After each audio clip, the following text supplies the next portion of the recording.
जीते जी मरना है या अपनी जान बचा के यहाँ से भाग जाना है। एक शख्स बॉर्डर की तरफ फुल स्पीड में अपनी जीप लेके भागते हुए ये फुटेज आया सामने। ये ऐसा क्यों कर रहा था, इसके बारे में पूरी स्टोरी बताऊंगा आपको, आगे वीडियो में बने रहे।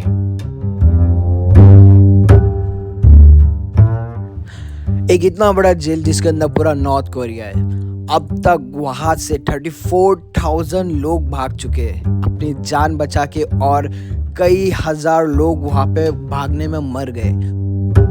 यहाँ का एक ऐसा कानून, अगर आपके घर में या रिश्तेदार में कोई जुल्म यानी कि कोई गुनाह किया होगा ना, सरकार की नज़र में आप भी मुलजिम हो और आपको भी उम्र कैद या फांसी या जेल हो सकती है।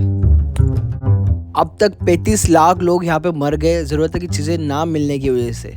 ये शहर के अंदर टूरिस्ट अलाउड नहीं है। अगर आप टूरिस्ट बन के वहाँ पर जाते हो तो आपके ऊपर कड़ी निगरानी रहेगी, आपके पीछे इतने जासूस लगे रहेंगे कि आप कहाँ जा रहे हो, किससे मिल रहे हो।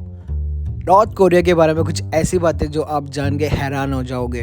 1991 में यहाँ पे लोग भागना शुरू किए, ये शहर छोड़ना शुरू किए, बिकॉज ऑफ वहाँ पे ना रहने की ज़रूरत सामान मिलती थी, ना आप कुछ ज़्यादा खरीद सकते थे, ना आपके पास पैसे आ सकते थे। इतने सारे लोग, और रोज़ भूखा सोना और रोज़ भूखा दिन भर काम करना, वो भी सरकार के लिए। यहाँ तक कि जब सरकार ने सबको खाना प्रोवाइड करना चालू किया, उसके बाद भी यहाँ से भागने वाले की तादाद कम नहीं हुई, बढ़ती गई। 2009 तक काफ़ी लोग भाग चुके थे। रिकॉर्ड डिफेक्टर बताता है कि 2009 तक 3,000 लोग भाग चुके थे। 2010 और 2011 तक काफ़ी रिकॉर्ड बना, ऐसा लोग वहाँ से कोरिया छोड़ के भाग रहे थे, यानी कि नॉर्थ कोरिया छोड़ के भाग रहे। लेकिन 2012 में कुछ ऐसा हुआ कि सडनली ये रिकॉर्ड जो भागने वाला का था वो सडनली नीचे गिरा। वो शख्स जो 1994 के बाद से नॉर्थ कोरिया को रूल करने लगा था, 2012 में वो चल नॉर्थ कोरिया का रूल पावर मिला उसके बेटे को, किम जोंग उन को। गद्दी संभालते ही इनके बेटे ने सबसे पहले काम किया, जो यहाँ से स्मगलिंग करते थे और जो ये शहर छोड़ के, ये देश छोड़ के भागते थे, उनके ऊपर कार्रवाई की। बॉर्डर के ऊपर सिग्नल जैमर लगा दिए गए और काफ़ी ऐसी टेक्नोलॉजी लगा दी गई कि अगर कोई बॉर्डर के आसपास 3 किलोमीटर के अंदर भी आता है तो वहाँ के जवानों को पता चल जाता है। नॉर्थ कोरिया दुनिया का सबसे बड़ा जेल क्यों माना जाता है, इसके ऊपर बात करें। किम जोंग उन की नज़र में ये गद्दारी होती है। अगर आप देश छोड़ के भाग रहे हो तो ये गद्दारी है और इसकी सज़ा फांसी है या फिर उम्र कैद। नॉर्थ कोरिया का एक ऐसा कानून है कि अगर आपके घर में लड़का पैदा हुआ, वो जब 18 साल का हो जाता है, उसके बाद उसको 10 साल कैसे भी मिलिट्री में देने, अपनी ज़िंदगी के 10 साल के बाद वो कुछ भी काम कर सकता है। यहाँ पे आप फ्री स्पीच नहीं दे सकते हो। यहाँ का जो भी मीडिया है ये सरकार के अंडर रह के ही काम कर सकता है। ये दुनिया का पहला ऐसा मुल्क होगा जहाँ पे अगर आपके घर में किसी ने कोई जुल्म किया है तो उसकी सज़ा आपको भी मिलेगी। सबसे बड़ी हद तो यह हो गई कि 9 साल के बच्चे को भी 2009 में उम्र कैद की सज़ा सुनाई गई, बिकॉज ऑफ उसके पेरेंट्स के पास एक बाइबल की बुक थी।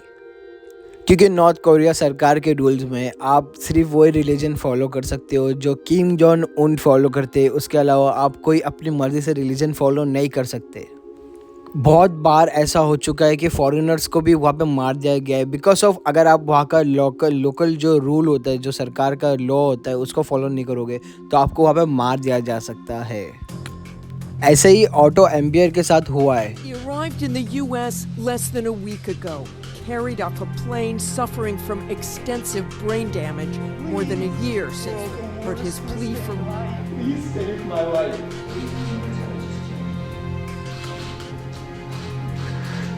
Please think of my family. in a statement ये today. अमेरिका के रहने वाले थे। 2015 में इन्होंने नॉर्थ कोरिया विजिट किया।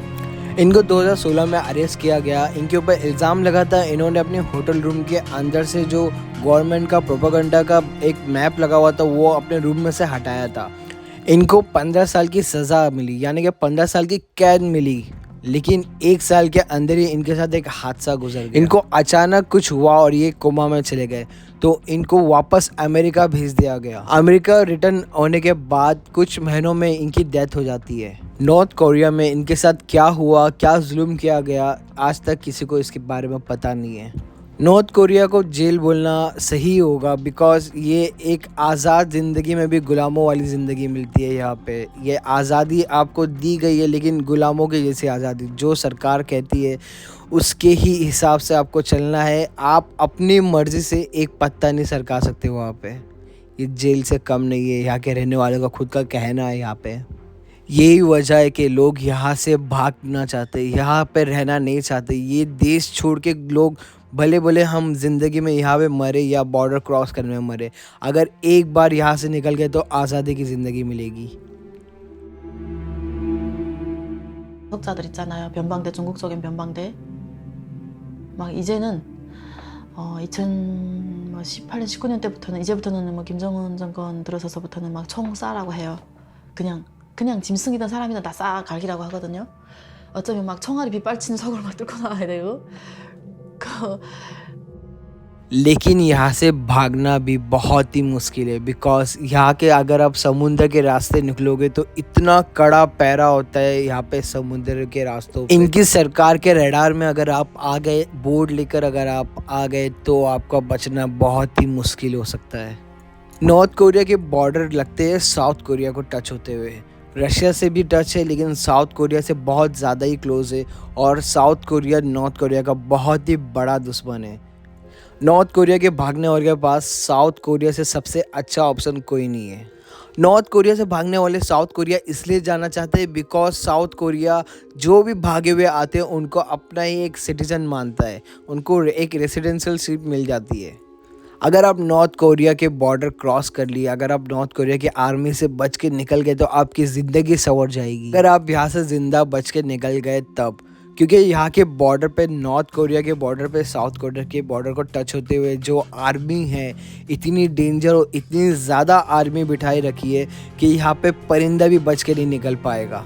वीडियो आई थी सामने कि 2017 में एक नॉर्थ कोरियन सोल्जर था जो अपनी जीप को इतनी स्पीड में लेके जा रहा था साउथ कोरिया के बॉर्डर की तरफ। जब बॉर्डर गार्ड को पता चला एक बहुत ही स्पीड में एक जीप आ रही है तो उन्होंने उनसे चेस किया और फायरिंग करना चालू कर दी।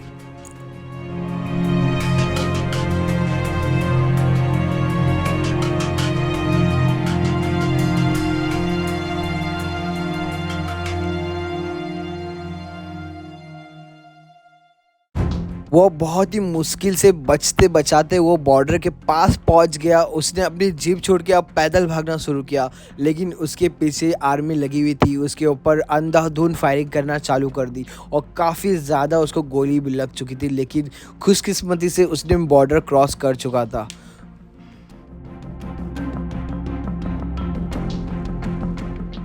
बॉर्डर तो क्रॉस हो गया लेकिन उसके शरीर में काफ़ी ज़्यादा गोलियां लगी थी और शाम तक नॉर्थ कोरिया की मिलिट्री हटने के बाद साउथ कोरिया की आर्मी आके उसे वहाँ से घसीट के निकाल लिया गया।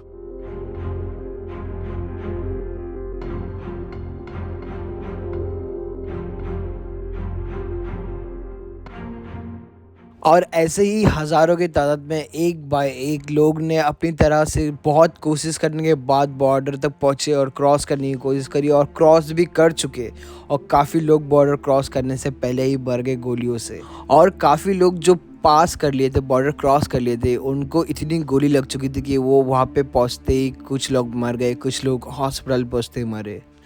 नॉर्थ कोरिया से साउथ कोरिया भागना यानी कि अपनी मौत को दावत देना होता है। यानी कि वहाँ पे नॉर्थ कोरिया की सरकार ने 7,50,000 सोल्जर्स रखे हुए सिर्फ इसीलिए कि ताकि वहाँ से कोई ज़िंदा भाग ना सके। जो ज़िंदा भागता है वो वहाँ पे पहुँचते पहुँचते ही मर जाता है बिकॉज वहाँ पे इतने सोल्जर्स की गोली लगती है। जो क्रॉस कर लिया वो कर लिया, नसीब वाला था, लेकिन उसे अगर गोली लगे तो कुछ दिनों के बाद वो भी हॉस्पिटल में मर जाता है। यहाँ की सरकार ने बॉर्डर के जितने भी सिक्योरिटी, जितने भी मिलिट्री गार्ड्स है वहाँ के, उनको सीधा शूट एंड किल का ऑर्डर दिया हुआ है।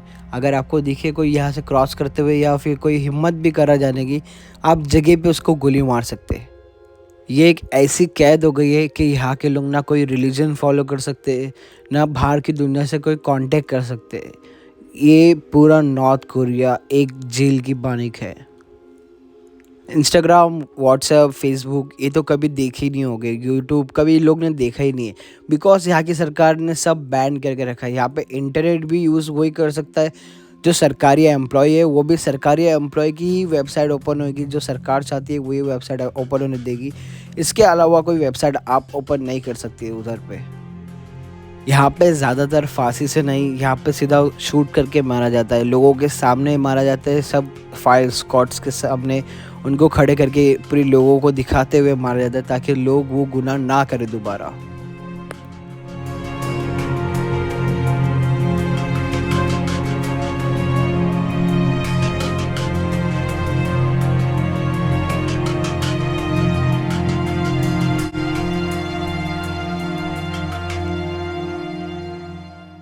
अभी 2023 में हाल ही में अभी किम जोंग उन ने अपने एक जनरल को पिराना के टैंक में डाल दिया। सिर्फ शक था कि वो साजिश रच रहा है, इस वजह से उसको पिराना के फिश टैंक में डाल दिया।